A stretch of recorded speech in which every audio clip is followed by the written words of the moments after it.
जय श्री राम, जय बालाजी महाराज। नमस्कार दोस्तों, मैं सरिता शुक्ला अपने और आपके यूट्यूब चैनल पर आप सभी का स्वागत करती हूं और बालाजी के प्रार्थना करती हूं बालाजी से कि आप सभी लोग सकुशल अपने घर सुरक्षित हों। देखिए, महाशिवरात्रि आ रही है, इसलिए मैं सोच रही हूं कि आप लोगों को कुछ ऐसी चीज़ें दे दूं कि जिससे इस साल की महाशिवरात्रि आप लोगों के जीवन में ढेरों सारी खुशियां लेकर के आए। तो सबसे पहले तो आप सभी को महाशिवरात्रि की हार्दिक शुभकामनाएं। इससे पहले मैंने आप लोगों को वीडियो दिया है कि 3 ताली बजाने का क्या मतलब है और महाशिवरात्रि पर 3 ताली बजाना क्यों आवश्यक है। और आज मैं आप लोगों को फिर एक बहुत ही ख़ास विषय पर वीडियो दे रही हूँ। वैसे करते तो बहुत लोग हैं, ऐसी बात नहीं है कि करते नहीं हैं, लेकिन जैसा कि मैं हर वीडियो में अपनी बताती हूँ कि कोई भी चीज़ अगर उसके बारे में हम अच्छी तरह जानते हों और जानबूझ के अगर उस तरीके से करें तो उसका लाभ चौगुना हमको प्राप्त होता है। तो इसलिए मैं सोची कि है तो बड़ी छोटी छोटी बातें, लेकिन शायद कुछ लोगों को लगे कि अरे ये क्या बता रही हैं, लेकिन है बड़े काम की बातें। यह जानना भी बहुत ही ज़रूरी है। तो मैं आप लोगों से रिक्वेस्ट करूंगी कि आज की यह वीडियो ज़रूर देखिएगा और जो मैं बता रही हूं उसको ज़रूर करिएगा महाशिवरात्रि पर, और ऐसे ही करिएगा, आपकी भोलेनाथ सारी मनोकामनाएं अवश्य पूरी करेंगी। पर वीडियो शुरू करने से पहले सबसे पहले आप सभी को सादर चरण स्पर्श, छोटों को शुभ आशीर्वाद और जो मेरी उम्र के हैं उनको प्रेम भरा नमस्कार। और बताइए कैसे हैं आप सभी लोग। आशा करती हूँ कि बालाजी की कृपा से मज़े में ही होंगे। हर हर महादेव। देखिए, जो मैं आज की वीडियो बना रही हूँ उसका टॉपिक यही है कि नंदी के कान में किस तरह से बोलने से, वैसे तो नंदी महाराज के कान में सभी लोग अपनी मनोकामनाएं बोलते हैं, लेकिन कैसे बोला जाए कि आपकी जो मनोकामना है वो तुरंत पूरी हो जाए। आज मैं आप लोगों को इसी विषय पर कुछ विशेष जानकारी दूंगी। तो इसलिए मैं फिर आप लोगों से रिक्वेस्ट करती हूँ कि शिवरात्रि आने वाली है। शिवरात्रि तो वैसे हर महीने आती है, लेकिन ये महाशिवरात्रि आने वाली है, इसलिए मैं आप लोगों को छोटी छोटी चीज़ों से अवगत कराना चाहती हूँ उससे पहले, ताकि आप पहले से ही हर चीज़ जानते हों और अच्छे से करें और भोलेनाथ का आशीर्वाद आपको प्राप्त हो।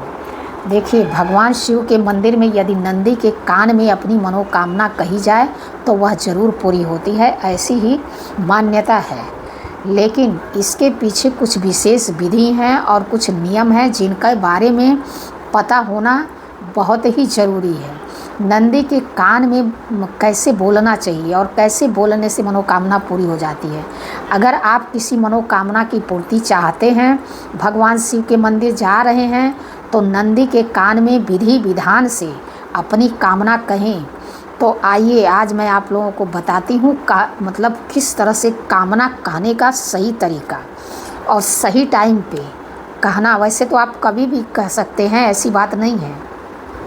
किसी भी दिन, जैसे सोमवार का दिन हुआ, जब भी आप शिव मंदिर जाते हैं, आप इस विधि से कभी भी नंदी महाराज के कान में अपनी मनोकामना कह सकते हैं और आपकी वह मनोकामना अवश्य पूरी होगी। लेकिन चूँकि महाशिवरात्रि आ रही है और महाशिवरात्रि के दिन अगर आप ऐसा करते हैं, इस तरह से विधि विधान से अपनी मनोकामना नंदी महाराज के कानों में अगर कहते हैं, तो आपकी मनोकामना 100% पूरी होगी। ध्यान रखें कि जब भी आप नंदी महाराज के कान में अपनी कामना कहें तो मन में पूरी तरह से श्रद्धा से भरा होना चाहिए और शुद्ध होना चाहिए। मतलब मन में इतनी श्रद्धा होनी चाहिए कि आप एकदम साक्षात नंदी महाराज से अपनी कामना कह रहे हैं, उसमें जरा भी संशय नहीं होना चाहिए। जो भी आप उनके कान में कहने वाले हैं, एकदम पूरी श्रद्धा और भाव से कहिए और एकदम मन से भी शुद्ध रहिए और शरीर से भी शुद्ध रहिए।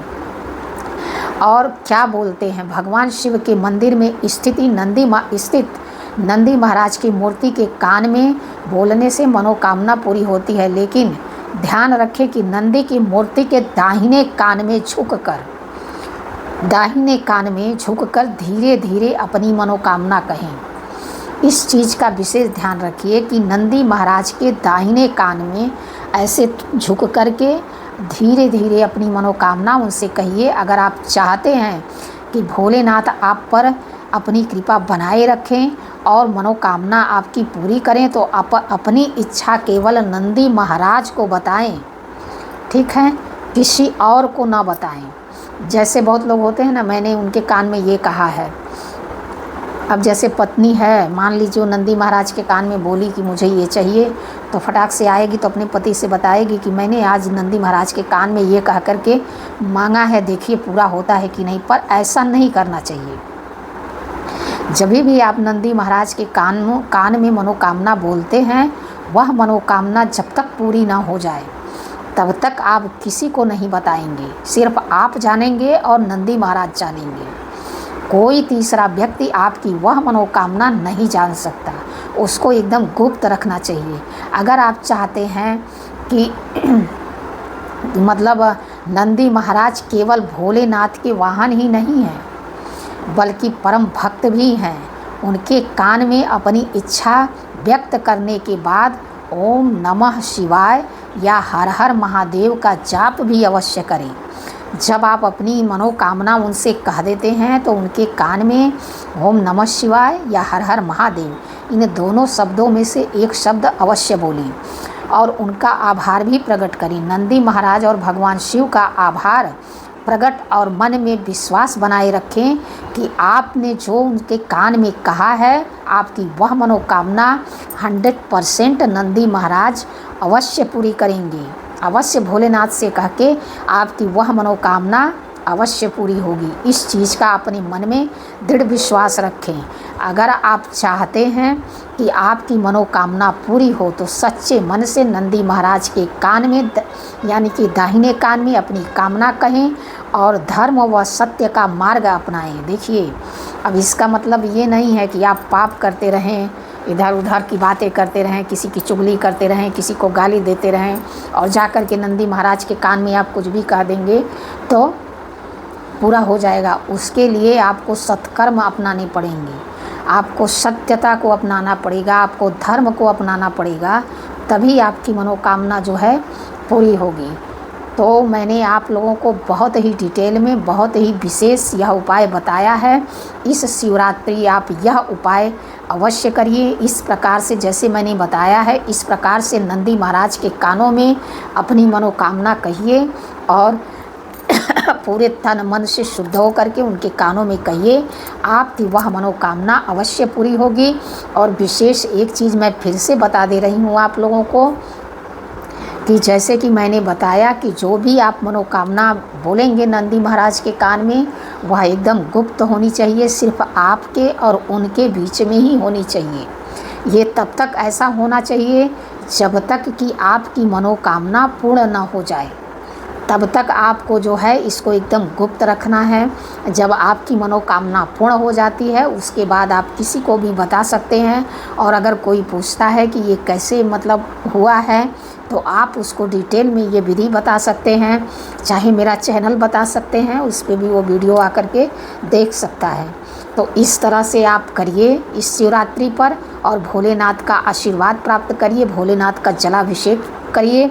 कुछ भी ना कर पाइए, मैं तो कहूँगी कुछ भी नहीं कर पाइए, कम से कम जलाभिषेक तो अवश्य करिए भोलेनाथ का, ताकि आपके जीवन से दुखों का अंत हो और भोलेनाथ की कृपा आपको प्राप्त हो, भोलेनाथ का आशीर्वाद आपको प्राप्त हो।